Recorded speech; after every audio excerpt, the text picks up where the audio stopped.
Yeah, you know me. I've been keeping up with my JFK assassination theories. You know. Oh really?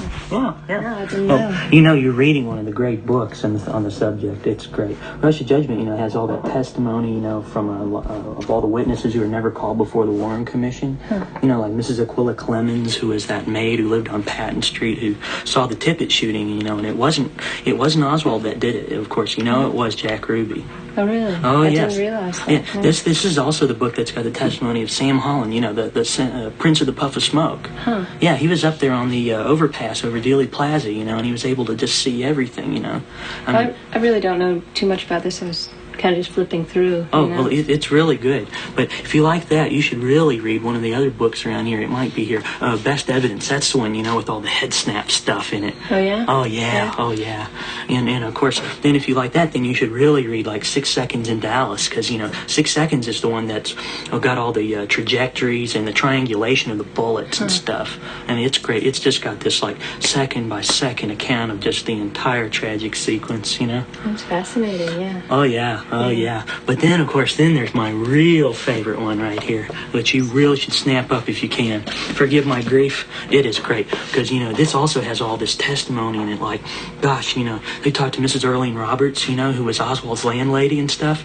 Oh, yeah. You know, and she swears that she saw this Dallas patrol car pull up in front of Oswald's house and give this little tit. Tit. Yeah. It was the tip-off for Oswald, you know? Yeah, he was supposed to go up the street, up Beckley Avenue to, he was in Oak Cliff, you know, to go to the Steak and Egg Kitchen, you know, where he's supposed to meet with J.E. Tippit and have their breakfast of infamy.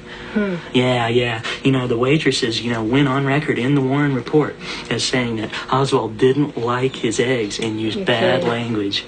My goodness. But this is good, but of course then there's my book, you know.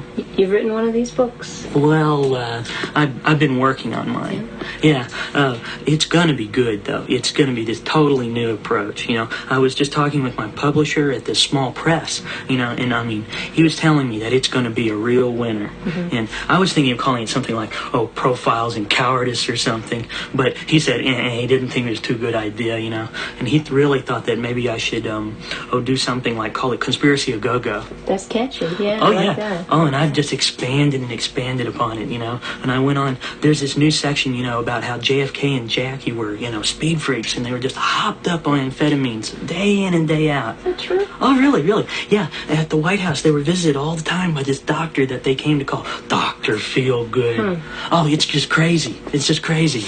Well, you know, these all look really good, but I think I'll wait for your book to come out. I'm supposed to be at a movie, so I gotta get a move on, but Yeah. I'll look for your book, okay? Great, yeah. Well, Nice definitely to look meet for it. Profiles in Cowardice or Conspiracy a Go-Go. Located this wonderful JFK memorial booklet. His life, his words, his deeds. Cool. Yeah, just one more, and I'll have the whole set. All right. You know, the last one's the Jackie Kennedy issue that's got those wonderful articles like How I Told the Children and Why the Eternal Flame and all that stuff. Uh-huh. So. Information about Jack Ruby. Uh-huh.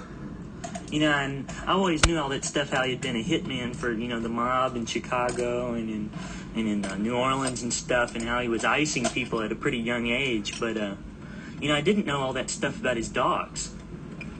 Dogs? Yeah. Huh. He was fascinated with his dogs, and he had this one dachshund named Sheba that he just took with him everywhere. He treated her like his wife. Huh.